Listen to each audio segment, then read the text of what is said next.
Hello, my fellow pod pals, commander connoisseurs, and all-round Magic the Gathering enjoyers. Welcome to Argos MTG, the channel you can count on to find all the newest commanders from every new main and side set.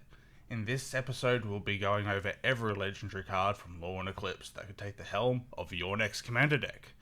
We will be taking a look at these cards in Wurbergman order, that being white, blue, black, red, green, multicolored, and colorless. I'm Archer. And I'm Aaron. Now, before we take a look at our first card, a quick disclaimer. This will be our first time we've seen many of these cards. We both tried to avoid spoilers in the lead up to making the video. And this does, however, mean we'll probably be using nicknames or abbreviations for some of the more unique names. Yeah, unique cards. Lastly, by no means are either of us judges, nor do we claim to be. We both just love talking about this game that we enjoy, so please, if we've gotten any rules, mechanics, or interactions wrong, let us know down in the comments. Now, with that out of the way, let's meet the newest legends from Lorwyn Eclipsed, starting with Reese, the Evermore. 1 and a white for a 2/2 legendary creature elf warrior with flash. When Reese enters, another target creature you control gains Persist until end of turn.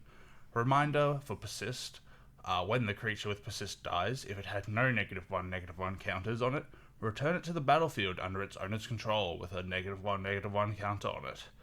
Second ability, pay 1 white, tap Reese, remove any number of counters from target creature you control. Activate only as a sorcery. Good protection. Yeah, it seems, I think off the bat you nailed it. This is definitely a card for protection. Yeah. It screams to me, I'm supposed to be in the 99, you just need to protect one of your creatures one time. Yeah. And then use the counter removal. I assume if it is in the 99 of your deck, this is going to be a deck where you want to be putting counters on and taking them off for whatever reason. Obviously, in this set, it works really well because a lot of the theme is -1/-1 counters. Yeah, there is a lot. So taking things off that your opponent gave you, or any other kind of situations that may pop up. Neither of us have played the standard environment, and we focus more on Commander anyway. Speaking of which, if you do decide to run it as your Commander, I think there are some things you could do with it. There's a couple of worlds where it could work. Yeah, definitely. It's more limited than I would think, though. It doesn't give you such a clear path saying, hey, this is what I want to do if I'm running the deck. I think it being white makes it a decent target for being a Blink commander. Blink, yeah. Obviously, again, it's more of a protection piece, but if you want to do some kind of unique Blink / sack mono white deck where you're getting things back using Reese's Persist trigger when he enters, and then removing those counters. Obviously, another thing that comes up with the removing any number of counters thing, and this is, I think, where Reese really shines, because we don't have too many of these cards, is his ability to remove finality counters. Now, it's only at sorcery speed, which is a bit of a downside, but obviously on your turn, you remove a finality counter, the creature can now die instead of being exiled from the finality counter, which is a huge upside for those decks. This is, I think, more so another reason that he should be in the 99, as more of a key piece in a deck that does care about Persist, -1 counters, or finality counters. Yeah. The fact that you just persist and remove counters alone is a good thing. Yeah, but the finality counter thing is definitely... we do have things that do similar stuff and like prevent counters from being put on, but being able to remove the counter is also a really good upside once per turn. It's a good card. Yeah, it's a good card. Let's move on to our next blue card, because now we've finished all our white cards, which we would do if we had any. This is a good place to bring up. We don't actually have any blue, black, red or red cards. Yeah, red's not there either. You might be thinking, hey, I've searched up these commanders before. I've seen red cards. The way we're categorizing it, unlike Wizards, since this is more of a commander-focused look at these cards, we have decided to sort them by their what their total mana identity is, what the color identity is. So we've put it so if it has a color identity of white and black, or blue and like whatever other color, blue and white, it won't be in a monocolored space because it's technically not a monocolored commander, even though you could use it that way. You could. So those cards have been relegated to the multicolored category, which we will talk about soon. But with that being said, we'll move on to our next color, which is green, which we have one card for. One whole green card. Yes. So this is Ferrophor, Young You. 6 and a green for a 4/7 Tree Folk Druid.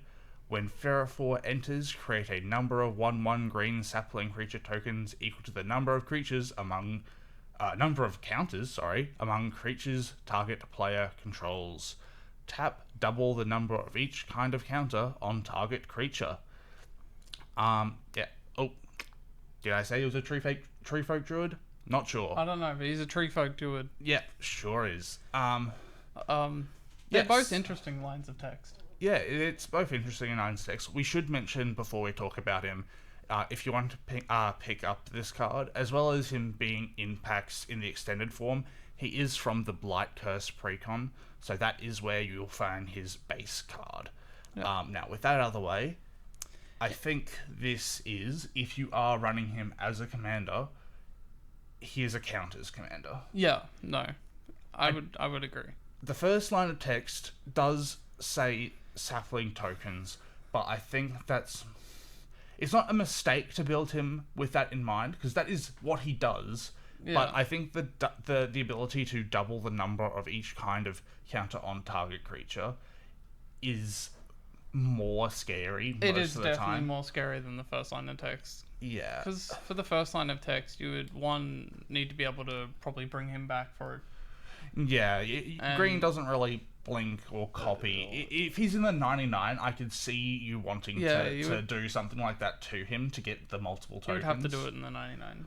But I think the doubling of the each kind of counters is the better ability on this card. And the fact that this set does a lot of -1/-1, it could be a removal piece. Yeah, it could be a removal piece. Doubling the amount of negative counters on something could kill it if you've got enough on it already. There is also, we should talk about, you don't necessarily have to be your counters. It's not among all your creatures. It's just one player and all the counters they possess. So if you're building this deck, you should be in the mindset of, one, if you could technically build this in a way where you're giving everyone else counters and making the tokens off that, obviously not preferable because they know everyone else's stuff's big, but you can also think about, I might not have drawn as many of the putting counter things on in my opening hand, or I haven't had that yet, but my opponent has got enough to a quicker start, has put counters on their things. It's still a good idea to cast Ferrophor. And also, he might be 7 mana, but you're in green. You're in green. Yeah, so the ramp is pretty good. I mean, that's basically what green's famous for. You naturally just ramp out like crazy. So. Yeah, definitely. I think the only other thing that I want to talk about is something that I've gotten into recently.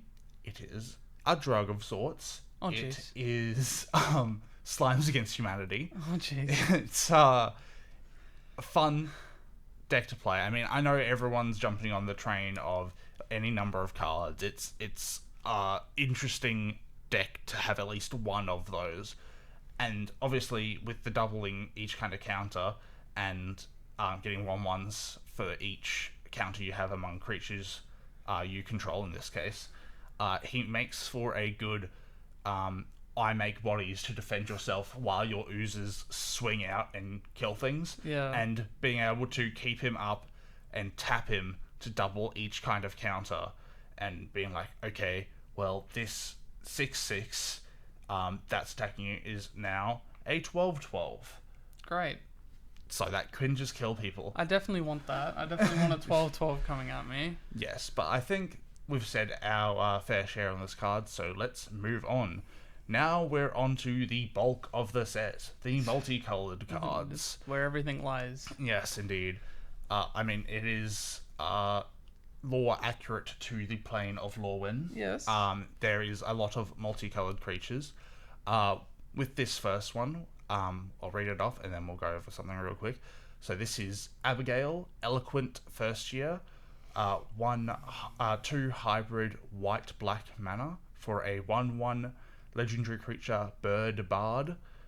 Flying first strike lifelink when Abigail enters, up to 1 other target creature loses all abilities. Put a flying counter, a first strike counter, and a lifelink counter on that creature. So, the thing that we wanted to mention with this card, and this applies to a lot of the cards, is with hybrid mana, you don't necessarily need to build it as a white-black deck.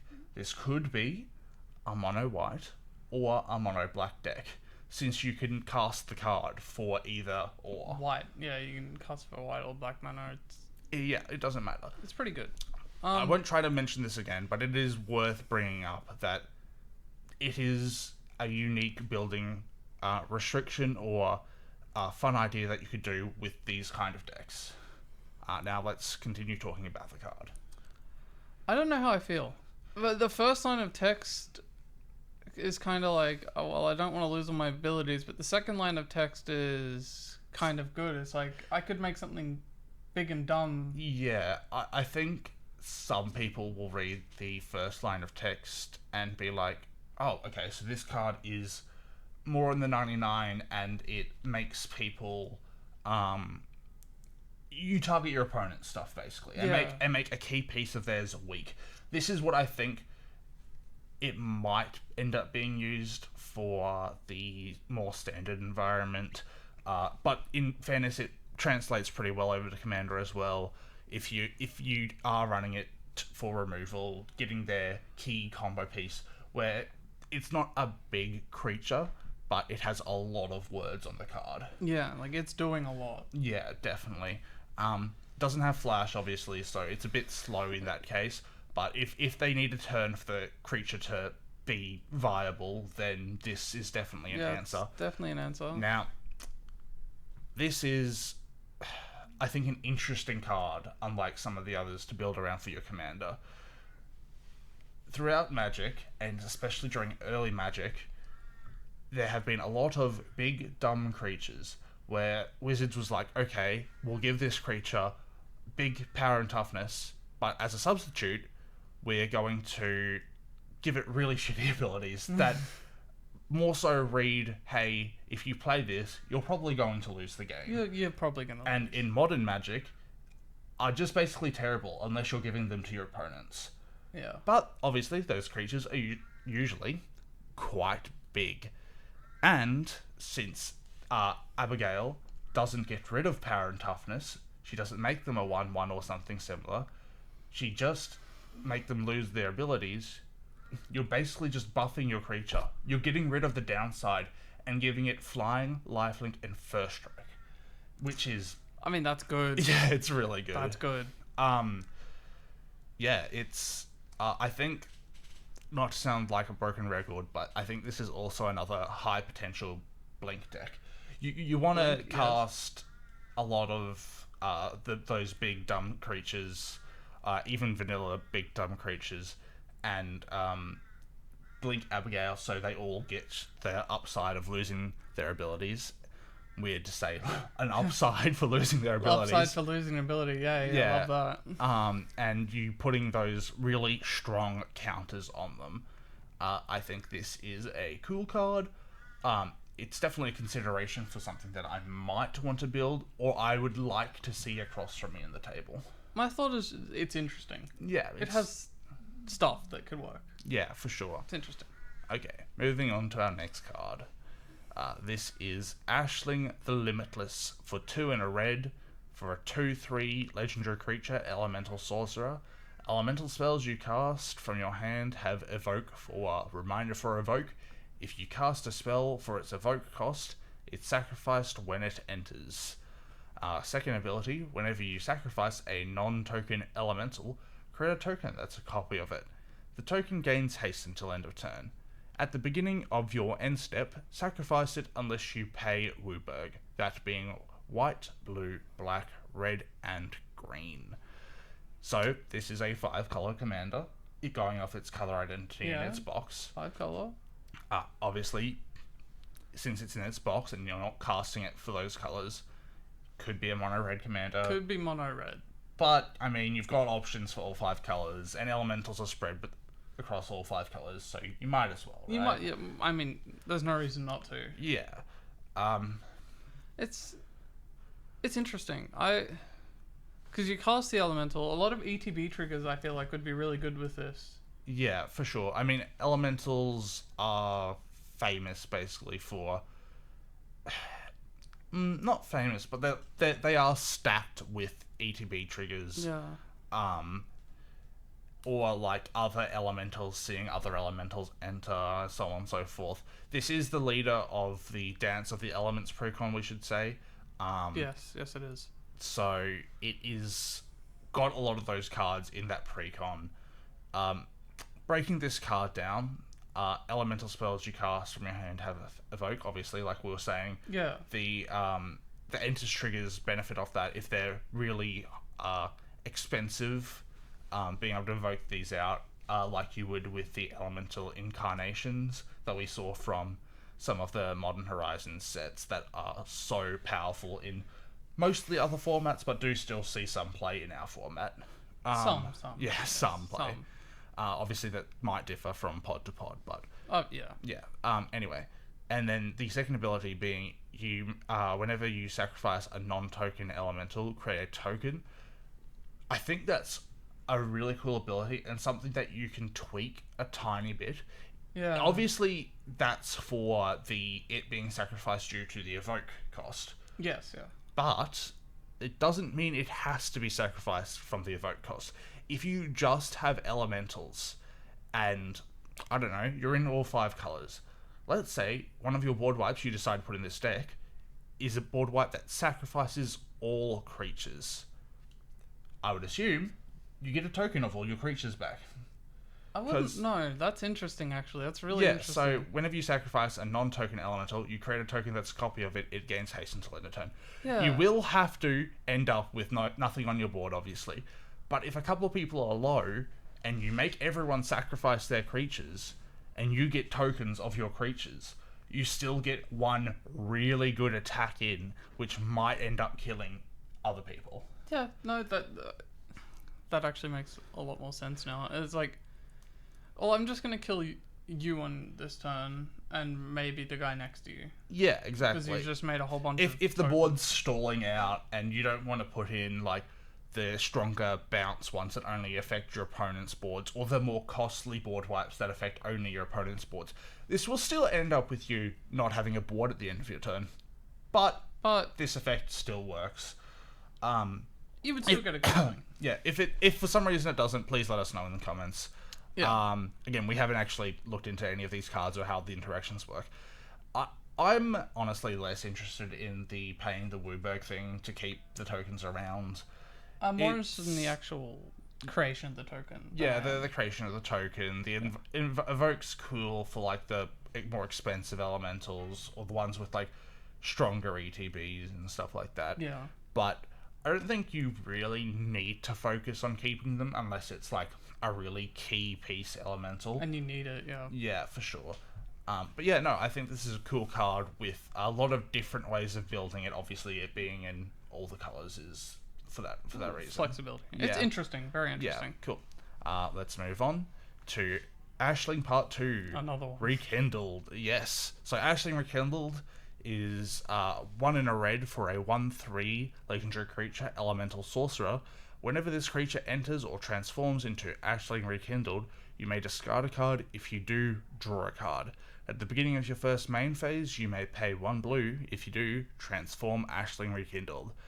Now, we're going to talk through the front face before we go over the back face, just so we get this down.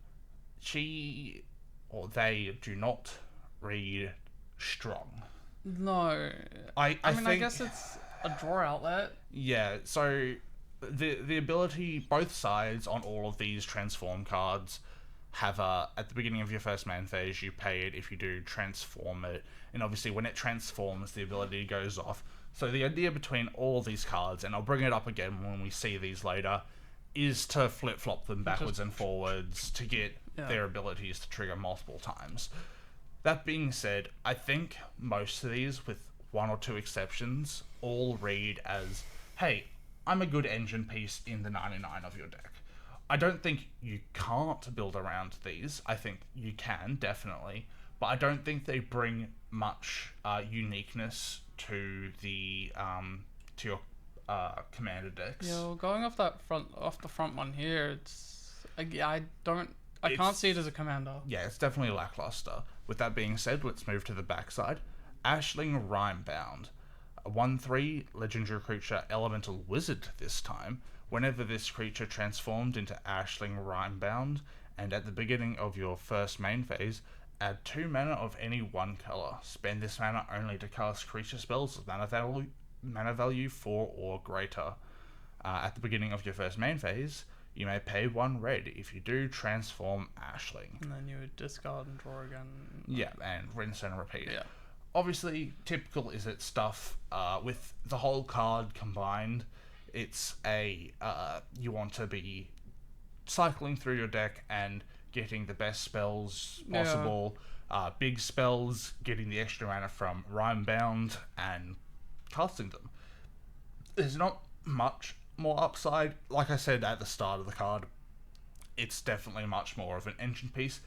That being said, it is pretty good as an engine piece. It's a pretty good engine piece. Yeah.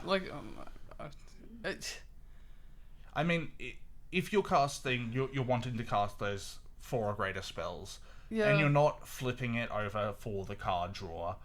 At the beginning of your first main phase, just adding 2 free mana. Adding the 2 mana is pretty good. Yeah. Obviously, you can only cast a spell with mana value 4 or greater, but I mean that isn't really a restriction. No. Especially if you've already played your commander, you've flipped it.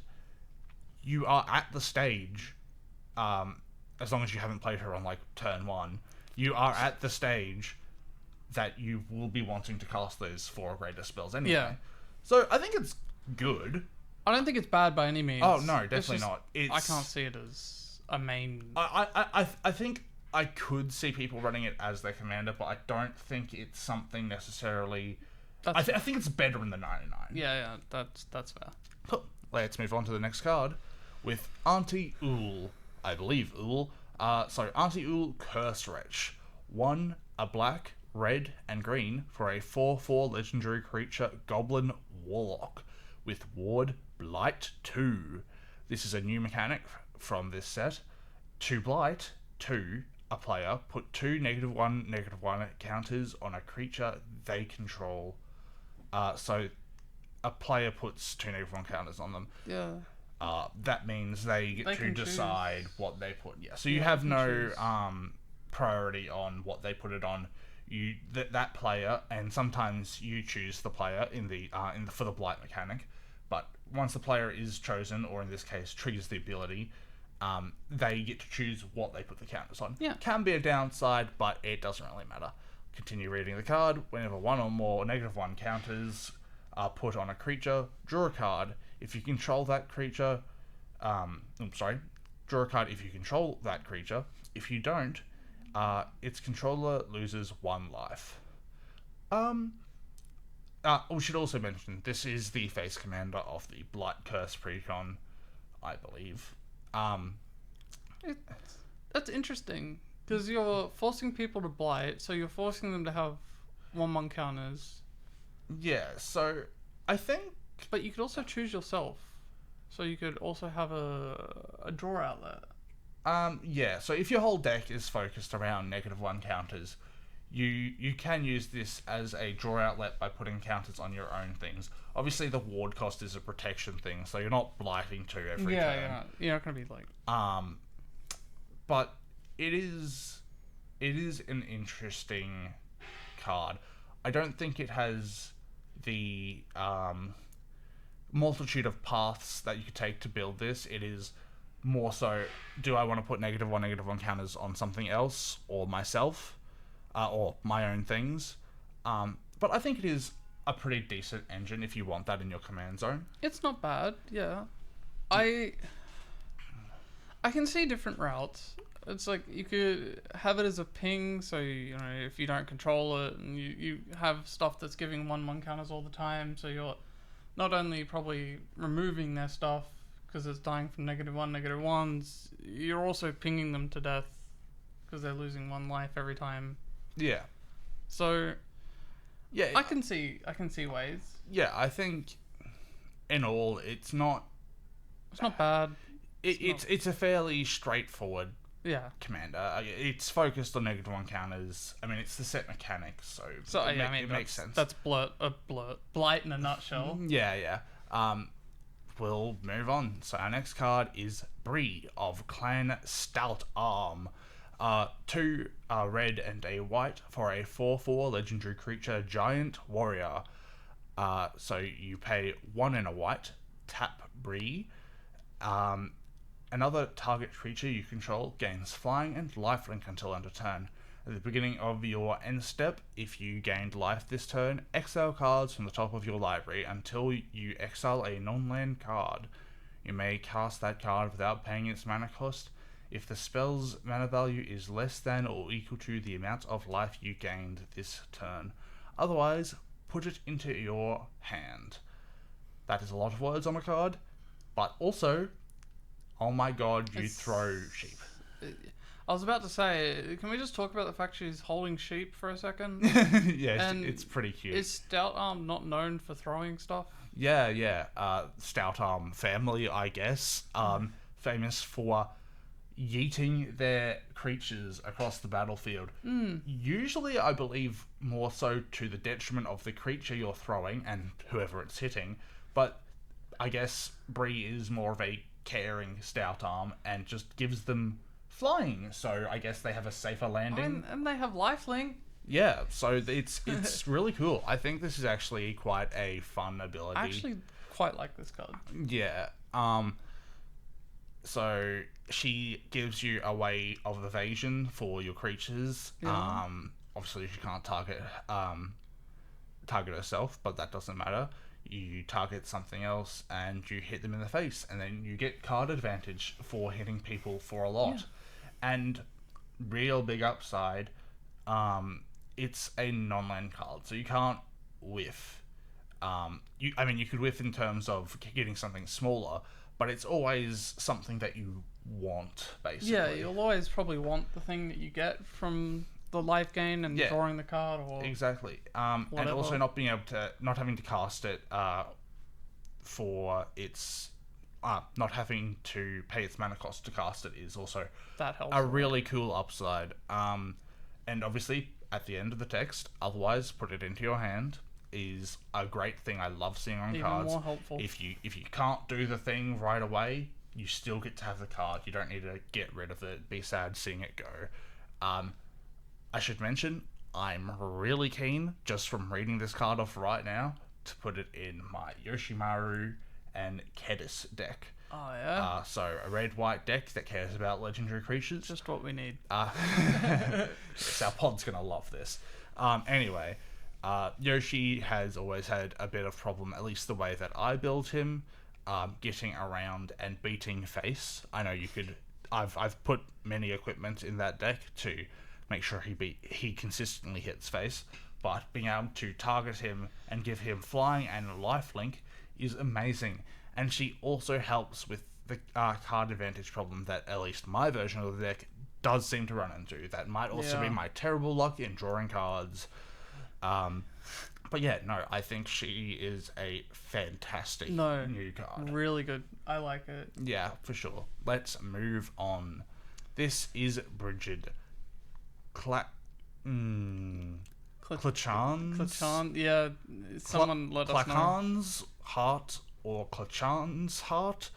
I don't know. I think this is one where we can safely just say, this is Brigid. It's Brigid. Yeah. Brigid's a nice old lady. She is 2 and a white for a 3/2 legendary creature, Kithkin Warrior. Whenever this creature enters or transforms into Brigid, Brigid. I said I was only going to call it that. Whenever this creature enters or transforms into Brigid, create a 1/1 green and white Kithkin creature token. At the beginning of your first main phase, you may pay 1 green. If you do, transform Brigid. Okay. I don't know if I'd call her a nice old lady. Yeah, I mean, she's got a spear in her hand. She's a warrior. She'll kill you. But I also think she is not something I want as my commander. No, it's again coming back to the flip side of things. They sound good, but as an engine, not as your commander. As we said before, and I'll stop mentioning this. This cycle of cards is not something like it's okay. I think this one's probably just okay. We'll talk about the backside in a bit, but this front side so far is reading a tiny bit disappointing, even for the like token generation and stuff like that. It's just a 1/1 white. Yeah. It's not anything really special. It's not much, and we should mention as well, these things don't trigger on your upkeep or anything like that unless you're... Obviously, if you're flipping them, you do get benefits. But I would have liked to see some way to keep it on one face and still get value. Yeah. But we'll move on to the backside. So, Brigid Down's Mind for a 3/2 legendary creature, Kithkin Soldier this time. Tap, add X green or X white, where X is the number of other creatures you control. There's the payoff for the front side. At the beginning of your first main phase, you may pay 1 white. If you do, transform Brigid. The backside's better than the front side. Yeah, I think it's... Again, this makes it, like, just alright, I think. Having the mana generation is nice, and in the green-white color pool, there are multitudes of ways to make tons of tokens. So honestly, I see this being more of you make tokens, you make a lot of mana, kind of your standard green-white commander deck. Yeah, your standard just I'm making tokens, I'm making mana. Exactly. I'm gonna smack you. I think with the backside being it's probably just fine to put in the deck. Yeah, she makes a body, and I would assume if this is in the deck, you're making a bunch of creature tokens anyway, so she is bound to produce more than just the 1 mana that you'd get from her front side. But yeah, I think this is fairly straightforward. It's a good engine to make stuff to help your deck work. Yeah, just mana production. Let's move on. We have Doran, Besieged by Time. 1 white, black, green for a 0/5 legendary creature, Treefolk Druid. Each creature spell you cast with toughness greater than its power costs 1 less to cast. Whenever a creature you control attacks or blocks, it gets +X/+X until end of turn, where X is the difference between its power and toughness. This card's awesome. Hell yeah. Doran. Also, to break the mold, this is definitely a commander. I mean, you could have it in the 99. If you have a Doran deck already, or a Toughness Matters deck already, slotting this in will be an awesome include. We always love to see cards that reduce the cost of your other cards. Reducing cost is always good. But that being in your command zone is even better. That's yeah. Yeah. I definitely would have this as a commander. Yeah, 100%. Toughness Matters decks have always been a really cool build around. Yeah.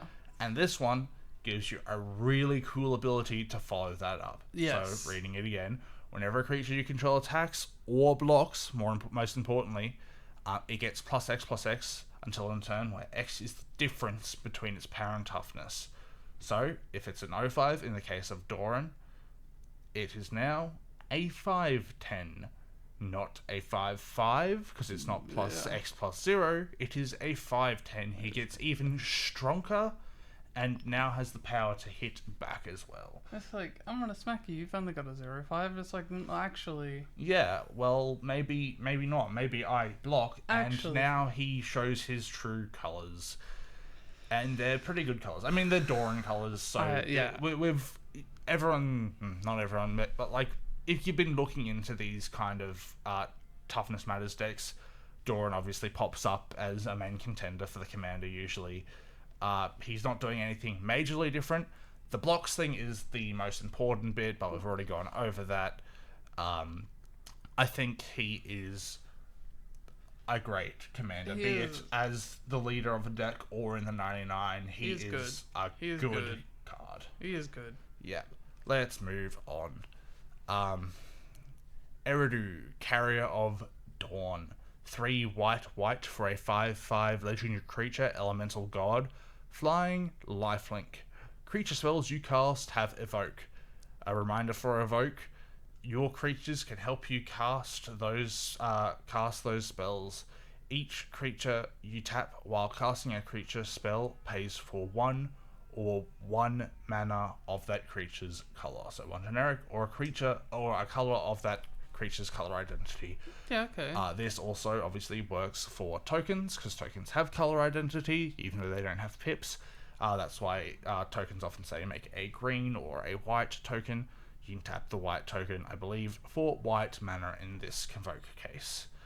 Giving all your creature spells Convoke is awesome. Yes. Real quick. I really like that. Didn't read it. At the beginning of your first main phase, you may pay black if you do transform. So there is a backside, but let's talk about the front side first, even though there's not much to talk about. I mean, Convoke. Everything has Convoke. Everything can help you cast all your everything creatures else. having Convoke is awesome. That's good. I have definitely thought in the past, I really wish this was an ability. Not quite for everything that I originally wanted when I was thinking about this, but just creature spells is perfectly fine. Basically, I think, more present and obvious strategy: make a lot of tokens and convoke out big dumb creatures. Yeah, convoke out the big dumb stuff. Yeah. Everything helps you cast everything else. Yeah, basically. It's good. Now, let's flip him over. It's Isilu, I think. Carrier of Twilight. They are a 5/5 legendary creature, elemental god. Flying, lifelink. Each other non-token creature you control has persist. Great, they have persist now. Yes, and the same thing as the other side. At the beginning of your first main phase, you may pay 1 white if you do transform Isilu. So not only am I bringing big things in, now that when I go, after I've done all that, I flip it. Now they all have persist, so if they die, it doesn't matter. They'll just come back. Yeah, you may lose your tokens, but it doesn't matter because your big things are staying. Yeah, the big things are still there. The first thing that comes to my mind is what happens if those big things have ETB triggers, and those ETB triggers make you tokens. Oh, great. So you play the big thing, ETB goes off. You attack with big thing, or you don't even have to attack with it. Someone removes big thing because big thing is scary. Yep, and then you get more tokens. You get more tokens. Cool. Yeah, no, great. It's now I have more mana. Also a weird, again, board wipe thing. You have it on the backside. People board wipe. You've got all these tokens, all these creatures. It's like, oh no, I lose all my tokens. But if the tokens were generated from the big creatures and the big creatures come back, your whole board is still the same. It's back to square one. Yeah. It is a terrifying deck. Again, it being white could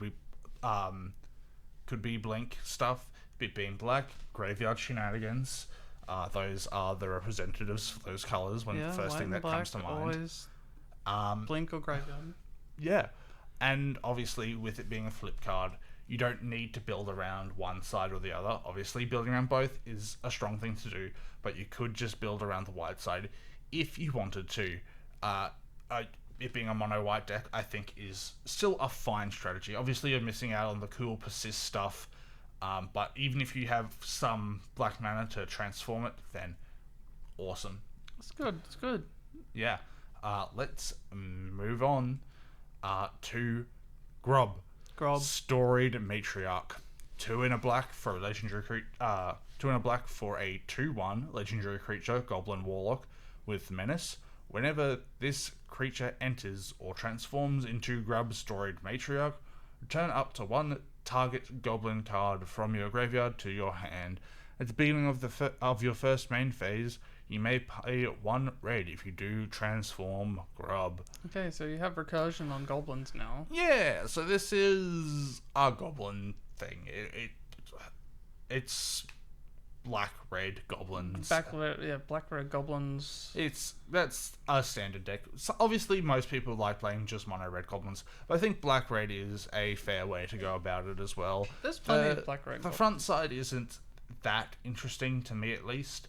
I mean, it gets you something back, which is cool. And obviously, when you transform it and it transforms back, you'll get something else back.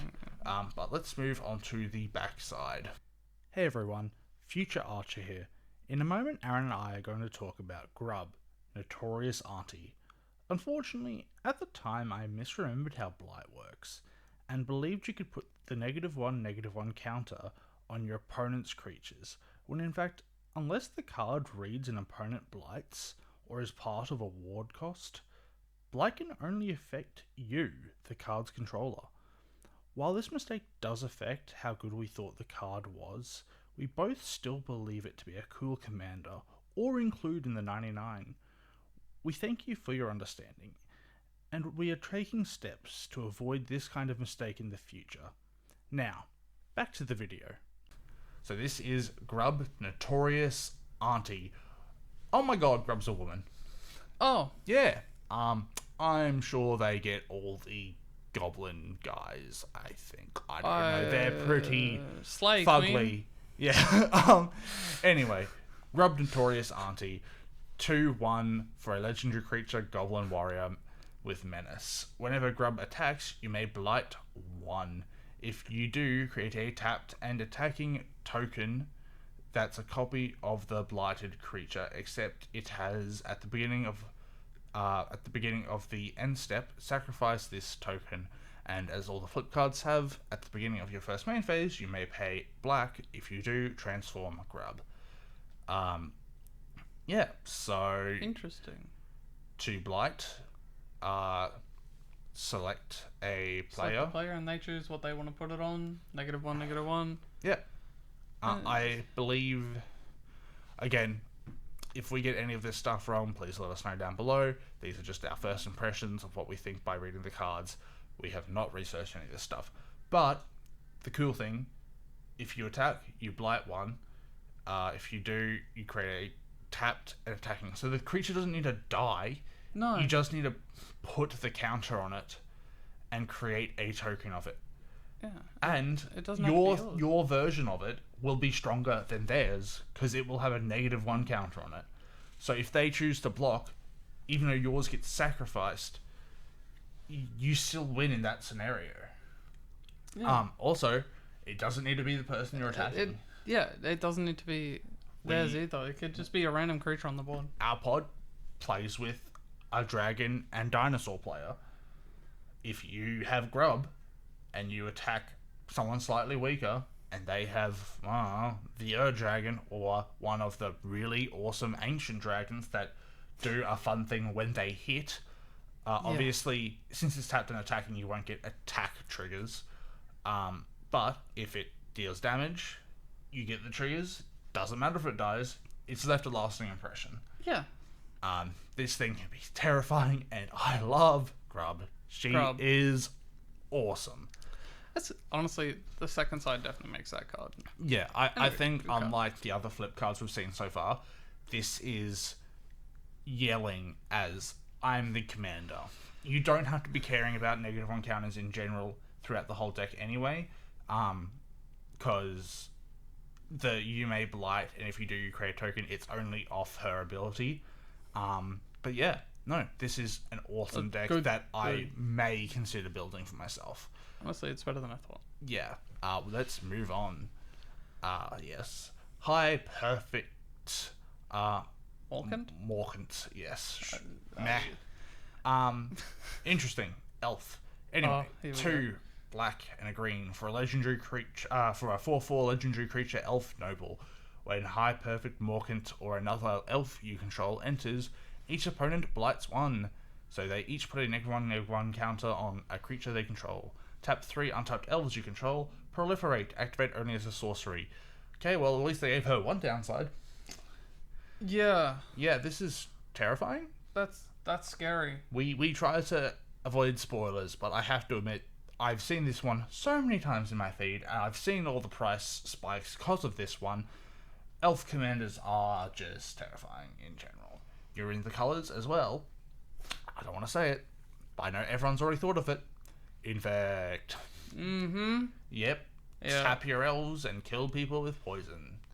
Thank God that proliferate's only a sorcery. Yeah, it's sorcery, but I really wish it was only once each turn.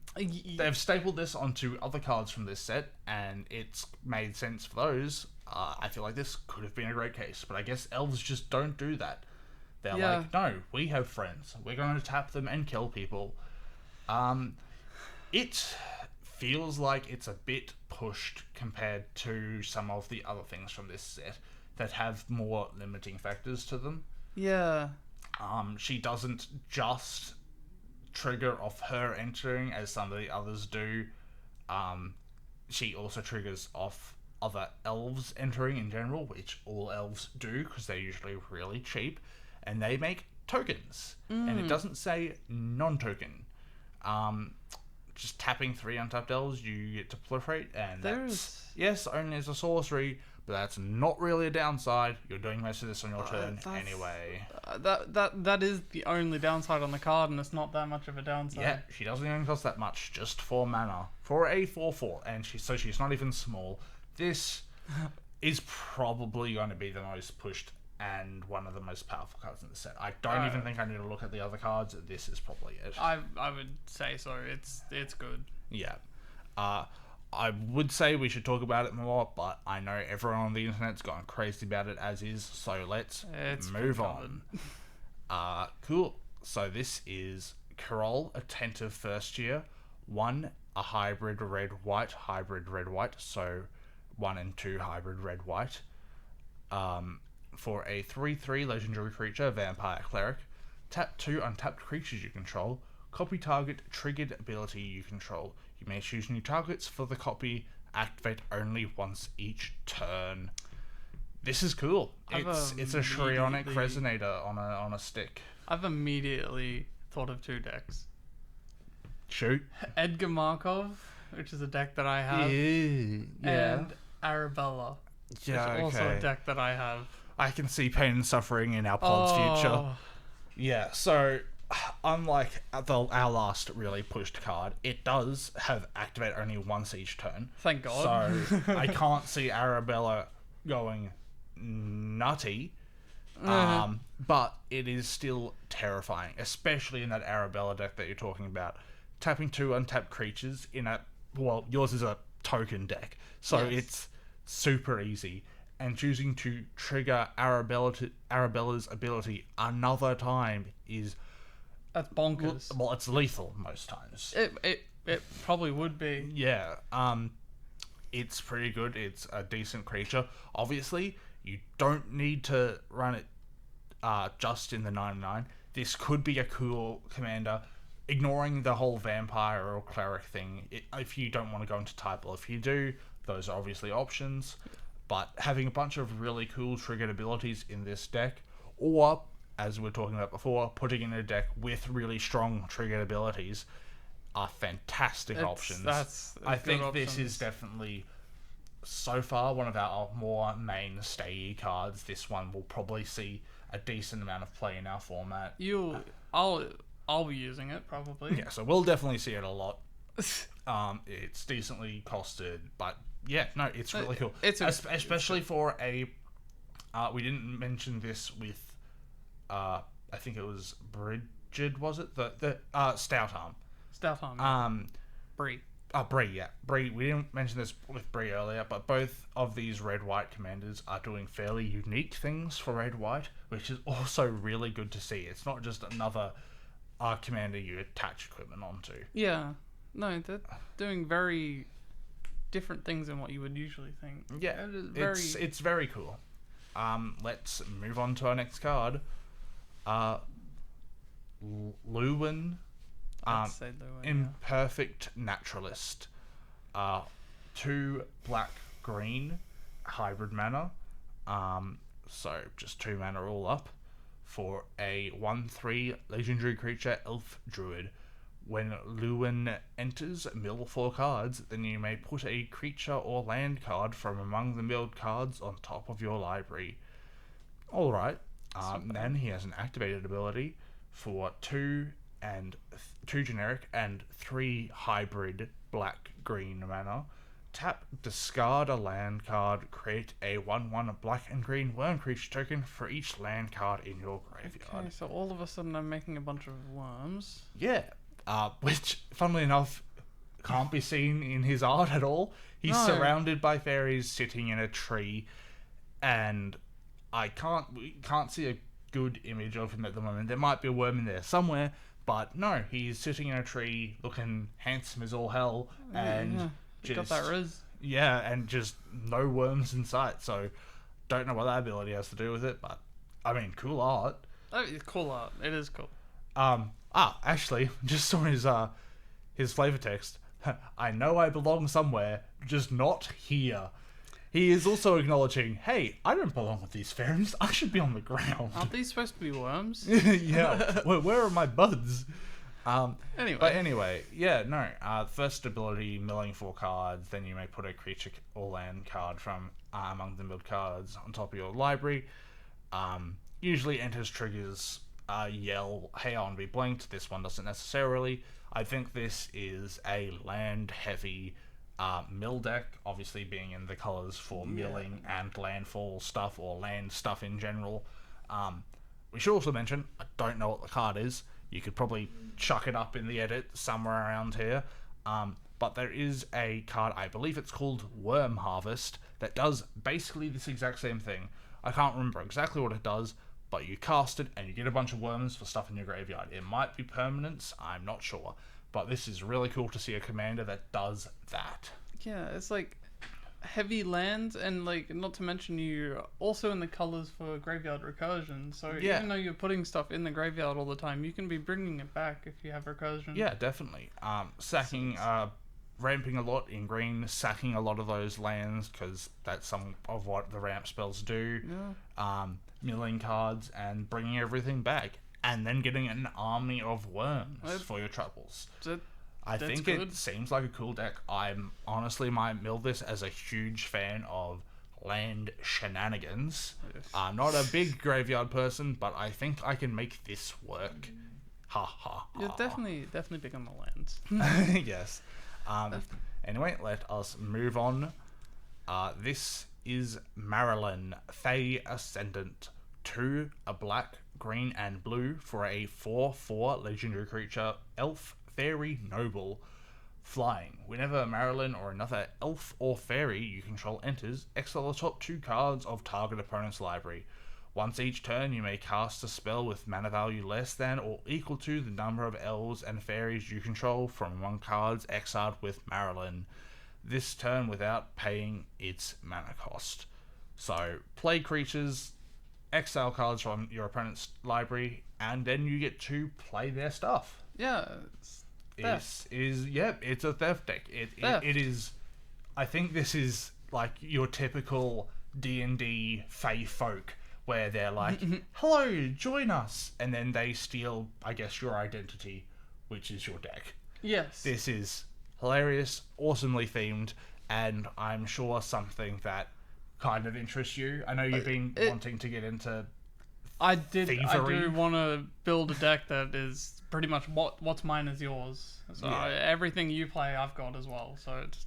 Yeah, no, it's cool. It doesn't steal things as often as some of the other cards. It's more focused on things entering and exiling the top cards of their library. So I think there's a couple of ways of going it. You either make a lot of tokens and you get a lot of options of exiling the top 2 cards of target opponent's library, which I know it doesn't sound too viable, but you could kill someone by decking them this way.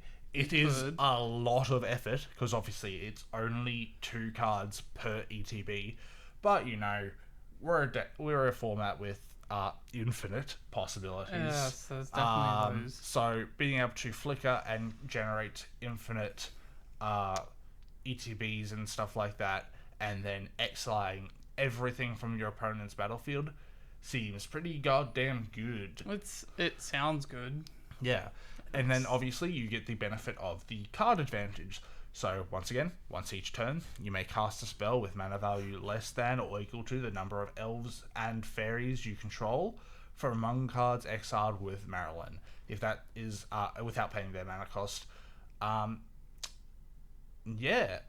This is it is only one spell, but it is, if you're making enough tokens, a lot of things to choose from. Yeah, it's no limitation to it. Yeah, I think obviously you can do your normal elf and fairy stuff, but this seems like a pretty fun card.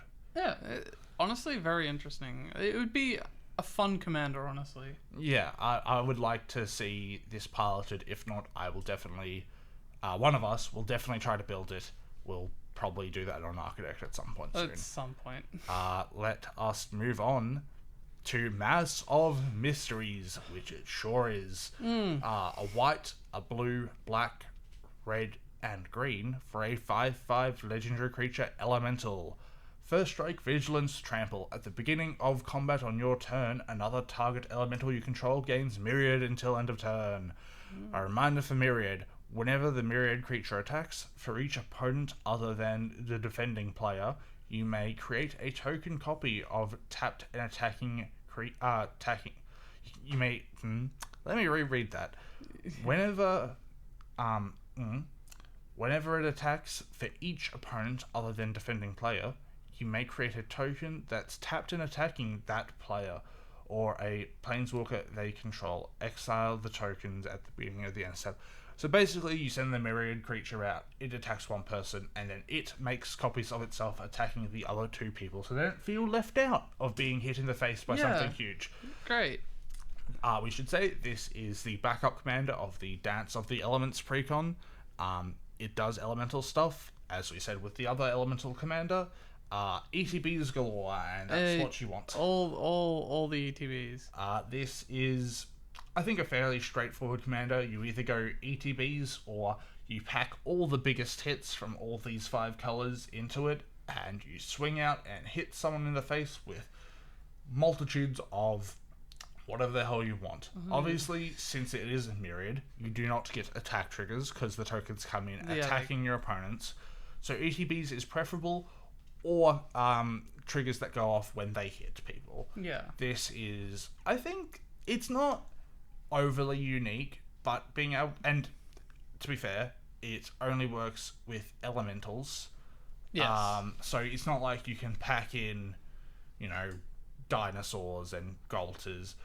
I mean, you could feasibly, you're in all colors, make a deck where you are changing creature types. Yes. So you're doing the kind of shapeshifter stuff. Yeah, changeling shapeshifters, which do also reappear in this set.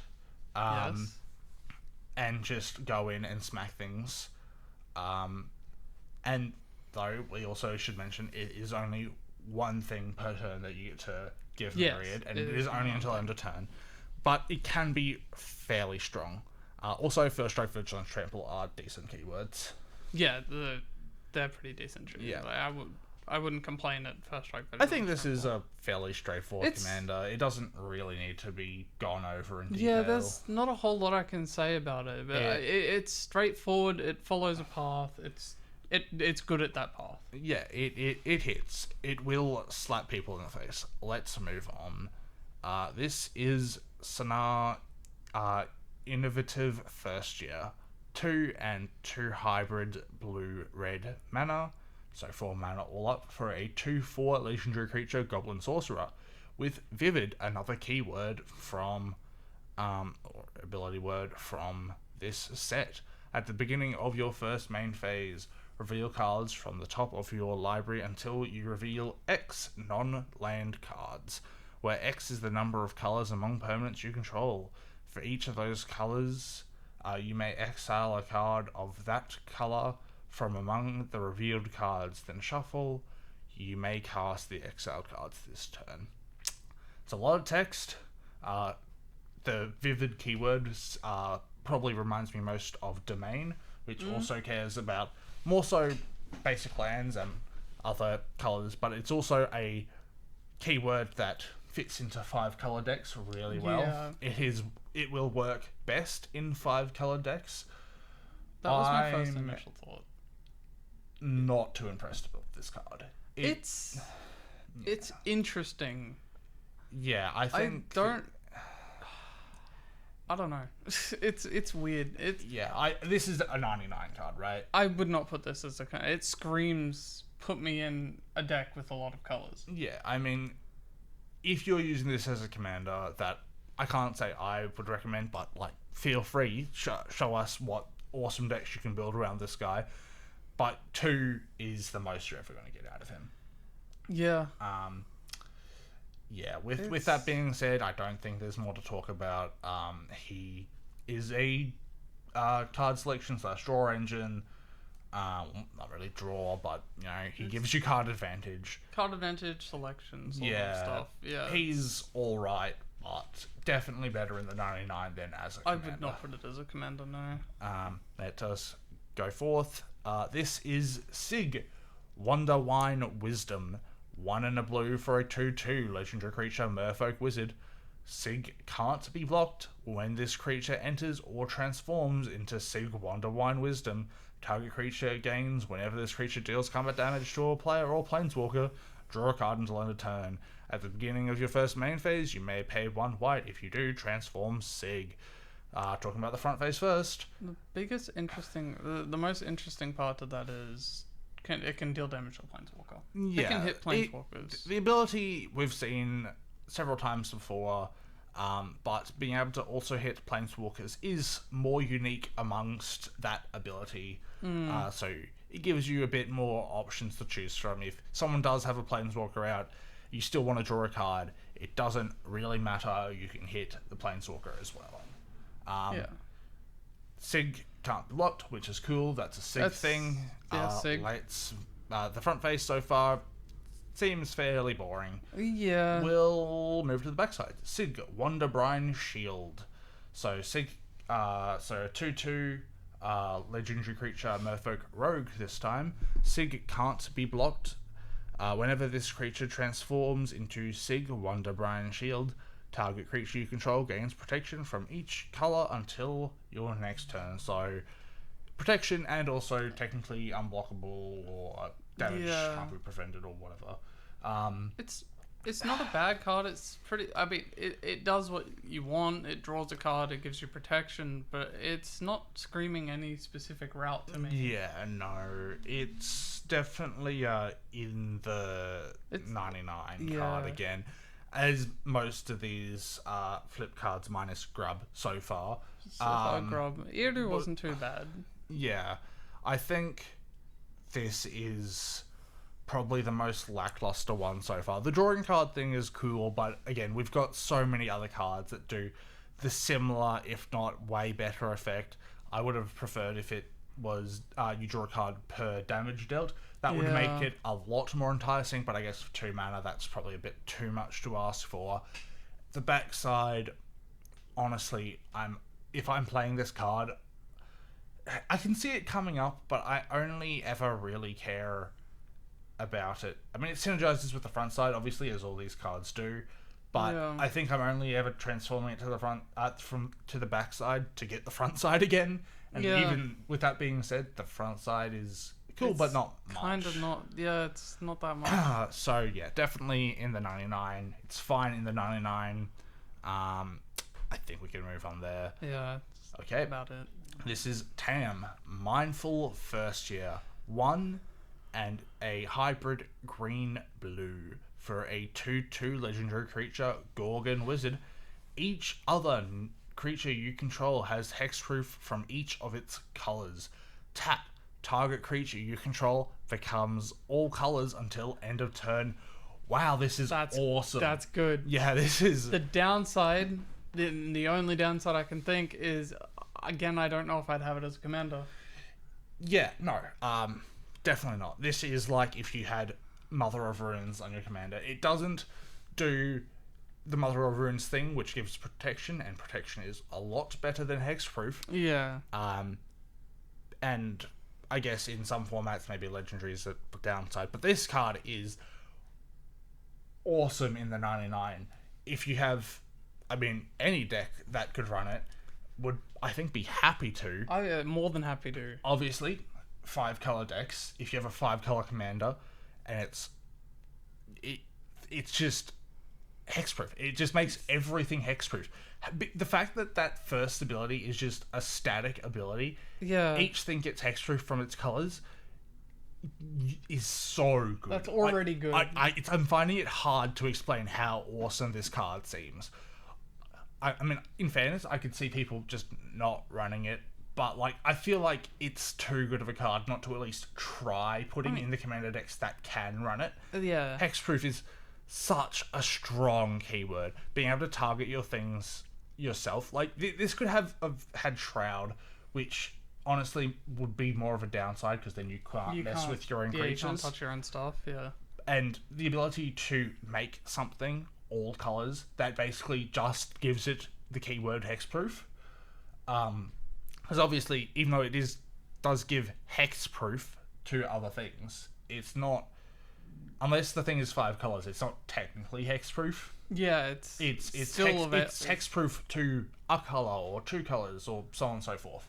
Yeah. But that is still awesome. Being out, especially if it's like one of the main removal colors, like if it's white or black or green, then like, and I guess red technically for like damage, but like those main colors, you're safe. Like you're fine. That creature is untouchable. So yeah, great card. It's good. It's good. It's weird. This is one of the ones that we're more excited to talk about, but it doesn't do anything as your commander. There's nothing to talk about as a commander. I find it weird. If I see someone running this as the commander, it's like, wow, you really just don't want me to touch your stuff, hey? Yeah. But the weird thing is, even if you do run it as your commander, I think that's still a downside, because even though it's a really strong ability, I mean, blues counter spells for their removal mostly, and bounce. Like, bounce is annoying, but it's not destroying or exiling. No. And green, I mean, it's got some removal effects, but they're usually not fantastic. They're not great. The green's definitely not great, but it's like... Yeah, I mean, I think that's as far as we can go with this card. Safe. It's a good card in the 99, probably one of the best cards, legendary creatures in the 99 from this set. Yeah, I would agree. Let's move on. So this is Tristan, Callous Cultivator, 2 and a green for a 3/4 legendary creature, Elf Druid, with Death Touch. Whenever this creature enters or transforms into Tristan, Callous Cultivator, mill 3 cards. Then if there's an elf card in your graveyard, you may gain 2 life. At the beginning of your first main phase, you may pay 1 black. If you do, transform Tristan. Talking about the front face first. Boring? I saw a flip card and I'm like, come on, surely. So yeah, maybe the backside's good. Yeah, I mean the front side's not bad. I mean, we've seen other flip cards from the set, which the front side is kind of meh, and the backside's awesome. I mean that was the case for Grub as well. I mean Grub was like that, yeah. But so far, I mean, milling 3 cards is pretty good, and obviously when you transform it back for 1 mana and flipping it backwards and forwards for 1 mana, milling 3 cards each turn seems pretty decent. If you're going through the mill route, again, with all these flip cards, they seem so much better in the 99 than they do as your commander. I would not have this commander, yeah. Yeah. I'm sure some people will, and there might be ways to break it, but milling 3 cards is just a good mill engine for graveyard decks. Yeah. I think it's a fine card. Let's read the backside to see if it gets any better.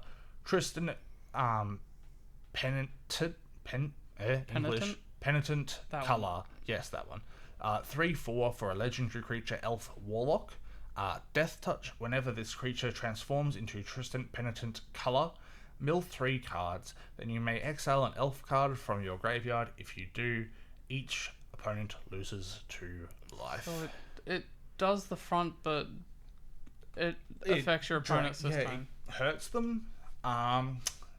Interesting. It's doing Warlock stuff. I don't know. This. I don't know. I mean, the fact that the backside also does the mill thing is cool. So each turn, you will definitely be milling you get cards, which is cool. Exiling the elf in your graveyard to drain people is okay. It's not great. It's not terrible, but it's not great. Yeah, this is definitely in the 99.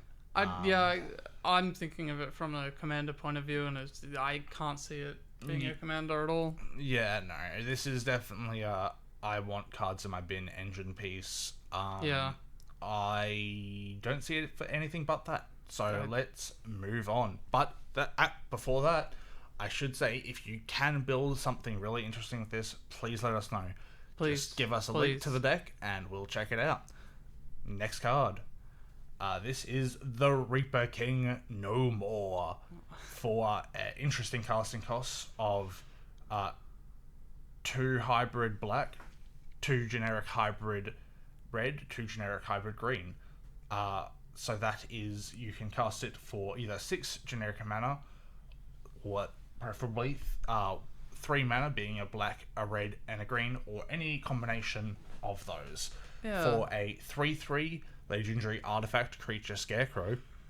When the Reaper King enters, put a -1/-1 counter on each of up to 2 target creatures. Whenever a creature an opponent controls with a -1 counter on it dies, you may put that card in onto the battlefield under your control. Do this only once each turn. Thank God. Yeah, when you see that do it only once each turn, it's like a sigh of relief. It's like, thank God it only does it once. It's like, this is what High Perfect Morkant should have had. I feel like it should have had, yeah. This is one of the cards where it's like, yeah, this makes sense. Do this only once each turn. Yes. This is why they have that text. It's like, cool, I'm not going to win the game in literally one turn. Yeah, it's like, I'm not going to just give everyone counters and like take everyone's stuff after killing it. No. Yeah, no. This is a cool card. We should mention this is, I believe, the backup commander for the Blight Curse precon. Yeah. Okay. This is a really cool card. I think this is a good graveyard card once again.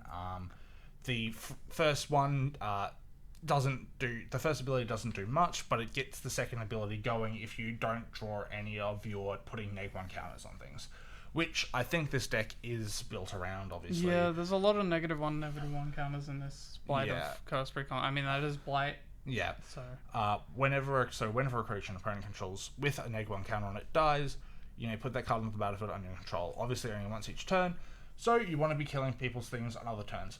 We should mention the most important bit, and the reason this is so good, even with the only once each turn text, is the -1 counter doesn't need to be the reason it dies. No, it does not. It just needs to have one. Yeah, so off the rip, with the first ability, you get to choose 2 of the best creatures on the field, and then later on, if they're not small enough to die from the -1 counters, which you could do, you can just kill them later and steal them.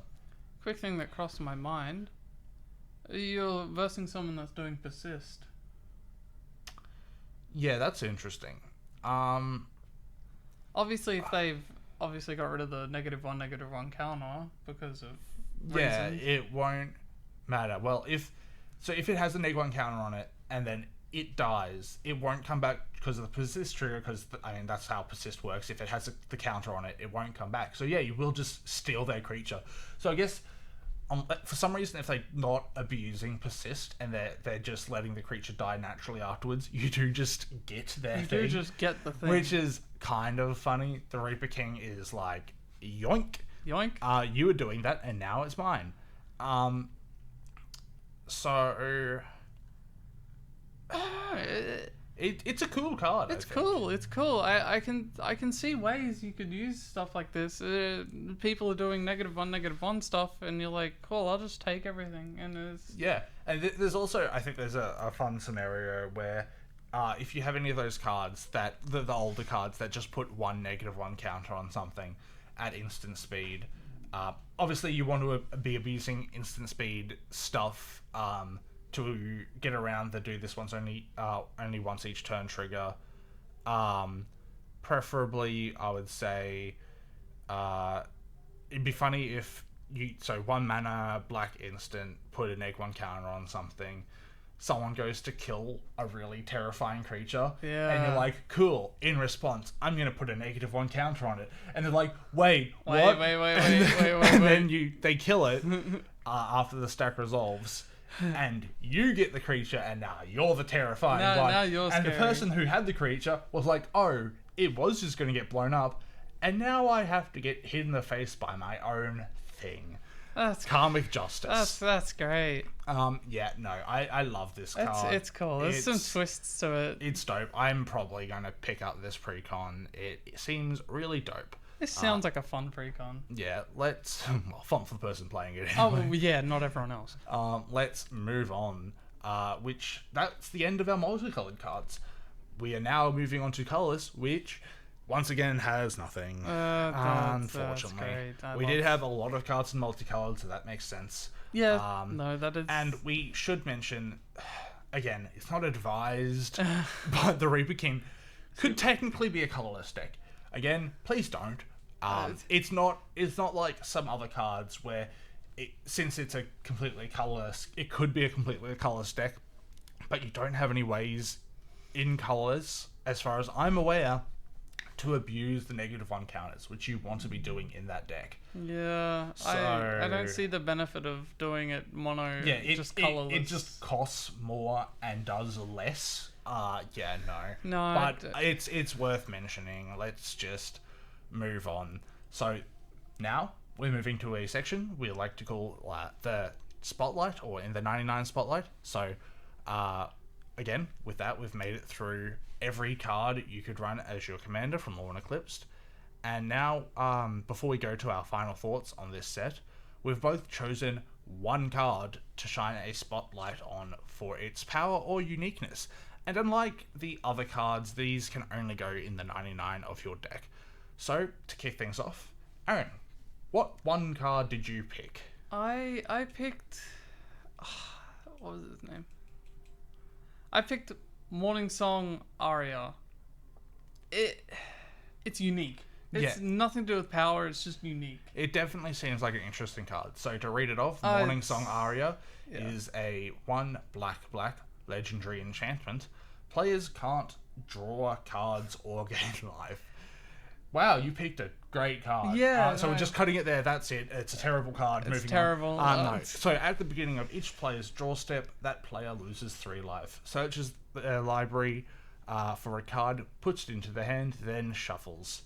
That's the part. Yeah, that That's seems interesting. As a fellow, we've both chosen chaosy cards, as it seems. It's chaos. This is a interesting card. I was also really close to picking this for mine. So if everyone in your pod is, cool with it, this turns the game into, okay, let's go get our strongest shit and beat it out. Yeah. Like, it makes... You can't... So all your draw spells are useless, so ignore those. You can't gain life anymore. So if you're versing a life gain deck... They're not going to like it. They're not going to like it.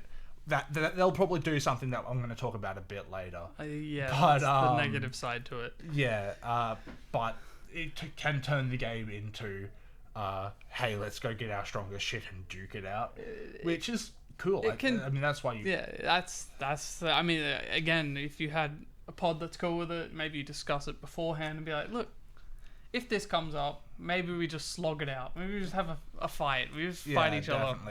But there is a The more downside. reasonable outcome is someone's probably just gonna lose 3 life and go get removal spell. Yeah, so this is what I was thinking when I originally saw the card as well.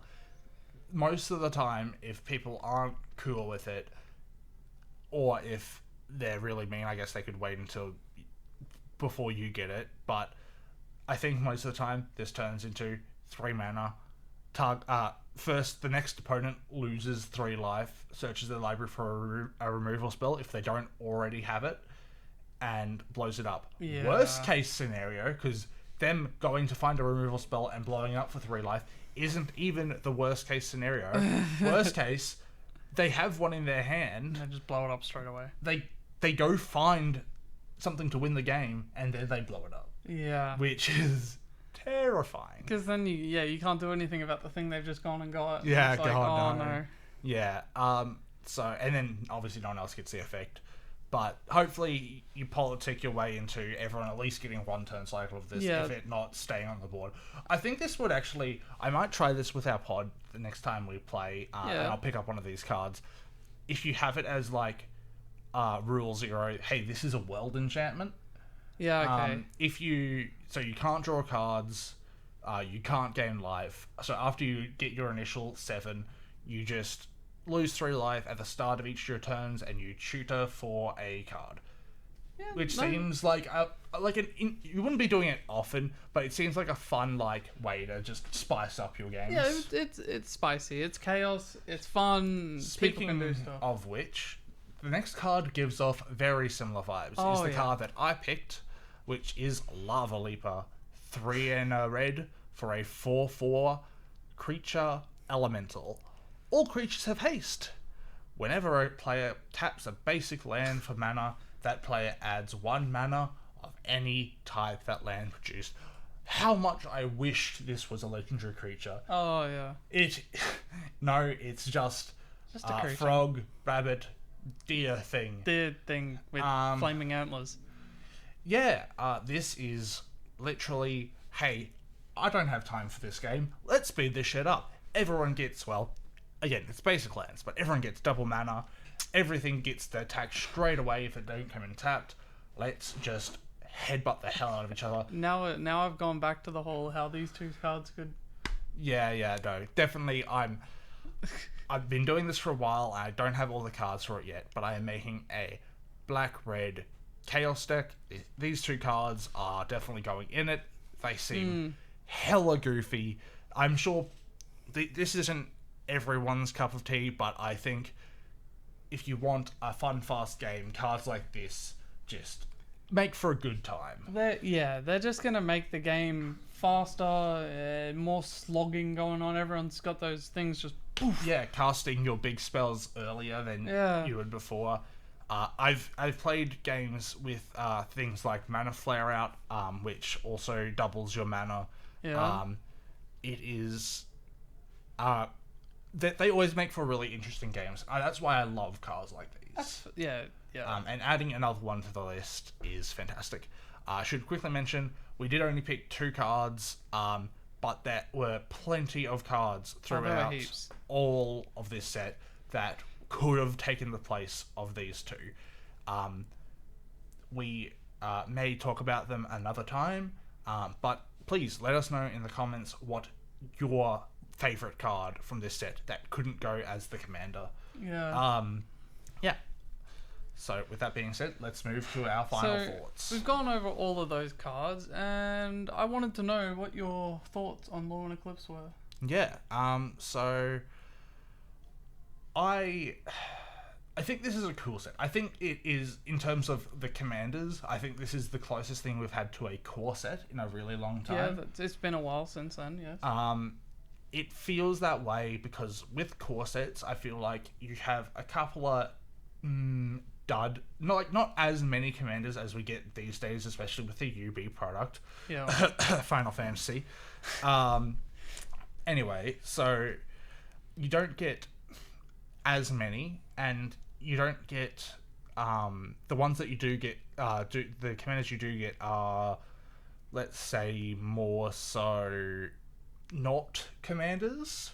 They just... can be, but they're not great. But then you do get like 4 or 5 banger commanders, Yeah, and they're like, which wow, are I love awesome, that. which are like mainstays and stuff, which we definitely got through this set.